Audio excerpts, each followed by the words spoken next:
A paz e alegria, queridos irmãos.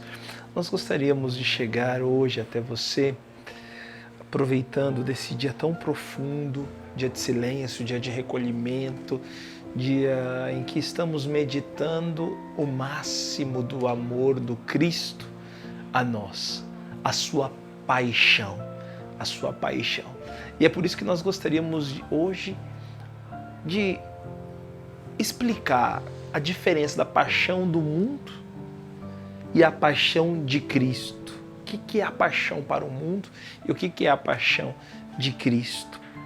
Se nós olharmos e pensarmos naquilo que é a paixão humana, muitas vezes uma pessoa ela se apaixona por alguém que ela se encanta, por algo que a chama a atenção dela, de repente a beleza, a inteligência, o seu jeito, a sua forma alegre de ser, o seu olhar, o seu jeito meio inibido, o seu porte físico, enfim, são N as situações, os motivos que levam um ao outro a se apaixonar, tanto o homem para a mulher para o homem, e também se nós olharmos as coisas pelas quais nós nos apaixonamos, tá? Me apaixono muito por algo gostoso, saboroso, por um churrasco, por uma pizza, me apaixono por um jogo, me apaixono por um grupo, me apaixono por um certo tipo de divertimento, me apaixono por uma roupa, me apaixono por um cabelo, por uma maquiagem, enfim, nós nos apaixonamos de maneira muitas vezes até avassaladora e somos capazes de fazer tudo por aquilo que nos atraiu, por aquilo pelo qual nós nos apaixonamos. E, normalmente, as coisas que nos fazem apaixonar são as coisas belas, bonitas, enfim, tudo aquilo que eu já citei aqui. E se agora nós fizermos uma comparação com o amor do Cristo, nós vamos perceber aqui uma discrepância enorme. Por quê? Nosso Senhor Jesus Cristo, Ele manifesta o seu ápice, a sua paixão pelos últimos, por aqueles que ninguém quer. Quando ele olha o apóstolo, não apóstolo até então, Mateus, Levi, ali na coletoria de impostos, um publicano, um pecador, ele olha para ele, o chama, e daquele momento em diante, Mateus segue o Cristo e se torna um apóstolo. Mas ele estava ali, na vida de pecado. E depois daquele chamado, Mateus falou, poxa vida, vamos festejar, né? Vamos fazer agora um grande jantar. E na hora que ele chama o povo para o jantar, são publicanos, são pecadores, e ali no meio também tinha alguns fariseus. E aí os fariseus começam a olhar, mas quem é esse? Será que ele é realmente um profeta? Será que realmente ele é uma pessoa considerada? Porque ele come junto com os pecadores. E aí Jesus, que sonda os corações, que lê o profundo das almas, diz, não são os sãos que precisam de médico, mas sim os doentes, né? E aí ele continua, eu não vim para os justos, mas vim para os injustos. Eu não vim para aqueles que estão sãos, mas vim para os pecadores. Então o nosso Senhor já deixa bem claro e evidente a sua escolha apaixonante. Aonde que eu estou querendo chegar, meu irmão? Que nesse dia de hoje, nessa sexta-feira santa, nosso Senhor, Ele casou com a minha e com a tua miséria. Aquilo que nós temos de pior é aquilo que mais atrai o coração de nosso Senhor Jesus Cristo. E ainda dentro desse contexto, se nós olhamos até mesmo os apóstolos que foram escolhidos por Cristo, nós vemos pessoas humildes, simples, pescadores, né? Até pessoas até semi-analfabetas, como é o caso de Pedro, que era uma pessoa humilde, simples e que foi papa. Deus não escolheu pessoas eruditas, pessoas maravilhosas. Olhemos São Paulo. São Paulo estava no caminho de Damasco para perseguir os cristãos. E ali ele foi investido, ali ele foi realmente chocado, colidido com o grande amor de nosso Senhor Jesus Cristo. Nosso Senhor o cegou e o redoou as suas vistas nova, como um homem de Deus, como um cristão. E São Paulo Paulo, ele é muito profundo, porque depois ele vai dizer na primeira carta aos Coríntios a seguinte coisa: o que é loucura no mundo, Deus o escolheu para confundir os sábios, e o que é fraqueza no mundo, Deus o escolheu para confundir o que é forte. A predisposição de nosso Senhor pelos últimos, ela é evidente. E aqui fica claro na carta de São Paulo aos Coríntios que Deus, ele escolhe aquilo que é loucura, aquilo que não é rico de sabedoria, para confundir os fortes, para confundir os eruditos. E isso para deixar claro que é Ele que age em nós. Então essa é uma das condições para realmente nos enchermos da graça de Deus nesse dia tão profundo, nesse dia que somos chamados a viver um profundo recolhimento em nós. É saber, é ter essa consciência que Deus, ele casou. E o que atrai a Deus é o nosso nada, é a nossa miséria, é a nossa pequenez, é a nossa fragilidade. Quando nos achamos grande, quando nos achamos muito bons, isso é um grande repelente da graça de Deus. Isso repele a Deus, a graça de Deus de chegar até nós. Por isso saiba, irmãos, que nosso Senhor Jesus, nessa sexta-feira santa, ele casou com a nossa miséria, ele casou com a nossa pobreza, ele casou com o nosso pior pecado.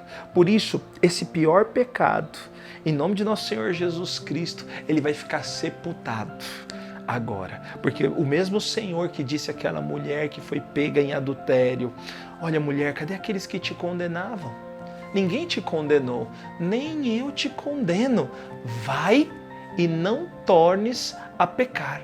Vai e não tornes a pecar. Ou seja, aquela mulher nunca mais voltou à sua vida de antes. Aquela mulher nunca mais voltou ao seu pecado. Aquela mulher, ela foi realçada, aquela mulher foi relevada, aquela mulher, ela realmente foi salva por esse amor maravilhoso de nosso Senhor Jesus Cristo. E na cruz está o meu e o teu pecado. E nosso Senhor Jesus, ele casou com o meu e com o teu pecado. Agora vamos fazer uma analogia para entendermos ainda mais profundamente isso que nós estamos dizendo. Para o mundo, eu me apaixono com aquilo que é belo, aquilo que é atraente, aquilo que me desperta aos olhos, aquilo que me faz ter uma erupção hormonal dentro de mim por alguém ou por algo que me chama a atenção, né? Por aquilo que é belo. E nosso Senhor se apaixona por aquilo que é deplorável. A paixão é o tempo que muitas vezes eu sou capaz até de dar a minha vida para o outro, quando eu estou perdidamente apaixonado. Mas a paixão humana, ela tende por vezes de ir se diluindo. Até mesmo os psicólogos falam que a paixão, ela pode durar no máximo 2 anos. E depois essa paixão, ela tende a ir diminuindo. E isso é algo tão normal, tão natural. Porém, para Cristo, a paixão, ela se dá no seu último momento de vida.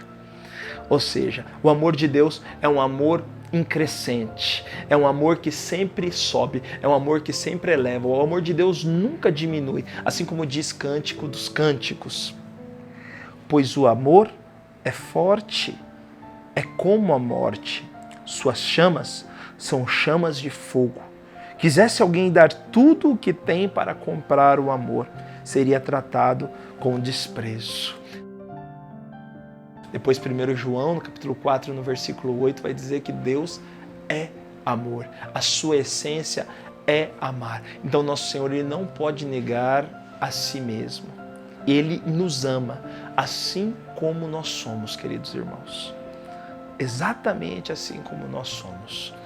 Por isso, essa paixão de nosso Senhor Jesus Cristo é um reflexo do seu amor. Enquanto muitas vezes a paixão humana, ela começa como fogos de artifício, mas depois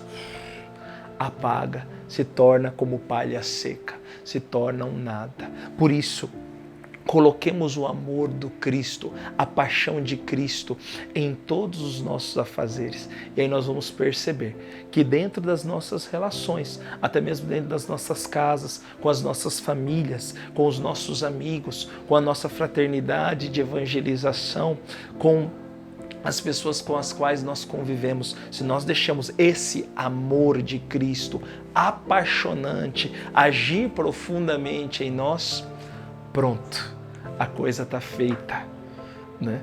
Não tem mais do que nos preocuparmos. Nós vamos perceber que esse amor vai sempre crescendo, crescendo, crescendo cada vez mais. Mas se nós nos apoiarmos nesse que é o amor humano, fica tranquilo, esse amor vai acabar, porque a palavra diz: céus e terra passarão, mas a minha palavra não passará.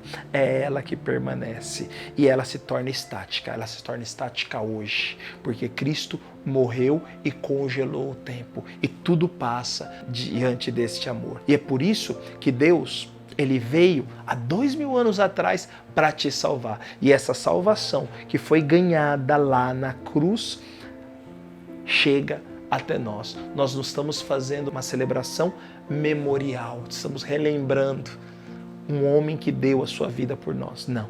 Nós estamos vivendo uma atualização da profunda graça de Deus. Esse amor que atinge hoje os nossos corações e vão atingir também as gerações que virão.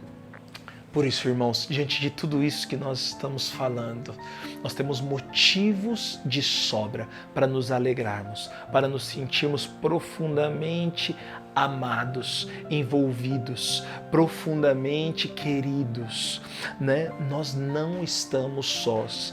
Hoje não é dia de depressão, hoje não é dia de ficar triste, porque o Senhor alcançou a minha e a tua miséria. E o Senhor hoje morreu para nos dar a vida.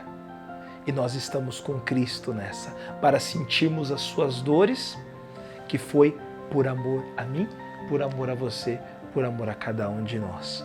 Amém? Vivamos esse término de Sexta-feira Santa com esse coração e com essa atitude. E amanhã vamos viver esse silêncio profundo onde nosso Senhor, Ele entra nos ínferos, na nossa miséria, no nosso porão, na nossa gruta interior, para arrancar de nós o homem novo e que vamos gritar com toda a potência, com toda a força no sábado santo, no sábado de aleluia. Amém, meus queridos irmãos? Que Deus vos abençoe imensamente, em nome do Pai e do Filho e do Espírito Santo. Amém.